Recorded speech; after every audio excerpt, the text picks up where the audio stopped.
it's not just white people complaining about migrants stealing jobs. Now we've got black people trying to blame South Asians for the reason why they don't have a job. Look, whether there's a bit of truth in this is besides the point, but what I've noticed with a lot of black people is that they've got a propensity to relinquish their accountability.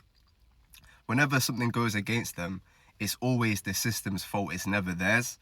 I feel like they always look for an excuse or they look for someone to blame whenever something doesn't go their way in life. You need to understand South Asian people have been oppressed severely in the past, yeah?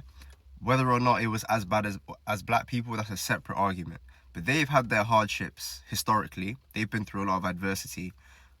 But have you noticed that they don't bang on about it all the time? They're not constantly complaining about colonialism and how their ancestors were treated, because they know, well, that the past is in the past. They can't control it, and they don't use that as a reason for their present day failures. But then black people, on the other hand, a lot of South Asian people, they're bosses, they're people that manage businesses, and as black people, we should actually see that as inspiration, and maybe we should take a leaf out of their books because we can do the same.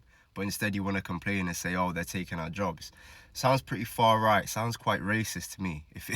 Because when the white people say that kind of rhetoric, these same black people are quick to label that as racist, but then when it affects them personally, now they want to jump on the bandwagon. It's really weird. And lastly, the reason why you're probably not getting a job could be for quite a small but obvious reason. Maybe your CV is just not good enough. Maybe you're not applying for enough jobs. Maybe you're not adding a cover letter. Maybe you're just doing the bare minimum. You're not going into the store. You're not calling to let them know that you've applied and asking whether there's any interviews around the corner. Like you're not doing the additional things, the extracurricular things to kind of separate you from the rest. Stop with this South Asian blaming, yeah? Be accountable.